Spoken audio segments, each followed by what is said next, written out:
So, ayan na nga guys, nandito na naman ako sa inyong harapan. Wala kasi sila muna sa London. Kaya, nag-iisa na naman ako dito. Ngayon, magtatrabaho na ako kasi kanina pa ako nakahiga. Diyos mio. Bubuksan ko nga pala yung bintana doon dahil sinarado ko yun dahil may puging na dumating. Ganyan lang siya oh. Remote lang yung ginagamit ko. Ngayon, pupunta ako sa kwarto dahil maglalagay tayo ng bedsheet. Bubuksan ko yung ilaw syempre. Nandito pala yung mga bedsheet. Kukunin ko.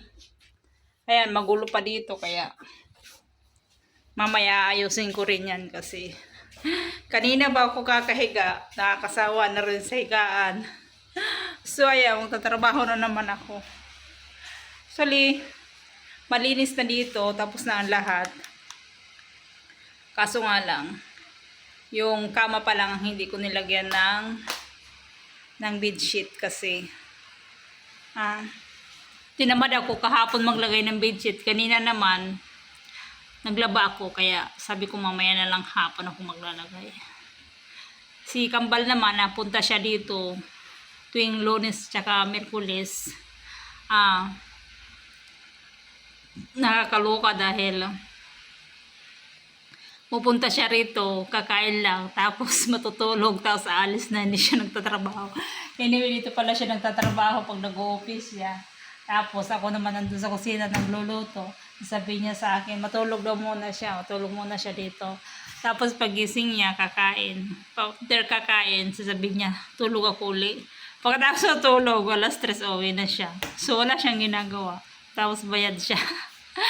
Para bang sinasamantala lang niya na walang amo, gadon. E ako naman kahit naman kunti lang ginagawa ko rito patulog-tulog kasi dito ko nakatira at saka ginagawa ko yung trabaho ko, di ba? Naglilinis, naglalaba, nagpapalit ng mga basta yung gawain dito sa bahay. Siya, iba yung trabaho niya, sa office nila yon. So, hindi siya gumagawa. Tinatamad, matulog lang siya. Pupunta lang siya kakain dito. Tapos, gagastos siya mag-spin siya ng MRT card. Tapos, pagdating dito hindi magtatrabaho. Ko. Ay, hinayaan ko lang kasi alam naman yan, hindi ako nagsasabi sa kanila. Okay na rin yun. At least, mayroong pupunta dito sa akin, di ba? Bubuksan ko pala yung bintana dahil tapos na yung tapos na yung poging. Tapos na yung poging dumana kanina. Mamaya magpaplansya ko. Magpapalit muna ako ng bedsheet kasi para matapos na yung aking trabaho. Kasi habang hindi ko pa yan natatapos, babalik at babalikan ko pa rin yan. Sarado dito. Sinasara ko tong bintana dito kasi syempre ako lang mag-isa. Mamaya mayroong gardener na pumasok dyan.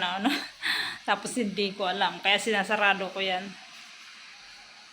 Maliit na lang dito sa amin guys. Ito papunta to ng Qatar. Maliit na lang dito sa amin kasi lumipat na kami sa malaking bahay. Diba? So ayan. Nakakaano na naman. Nakakaano kasi wala akong kasama rito. Kulang mag-isa. Wala sila. Tapos magluluto ng akin, lulutuin, tinitipid dahil pakasabihin niya so ipanikain na lang ako. Diba? So yan lang guys ang aking video dahil ako ay maglilinis na. Magpapalit na pala ako ng bedsheet. Kaya hanggang dito na lang. Thank you.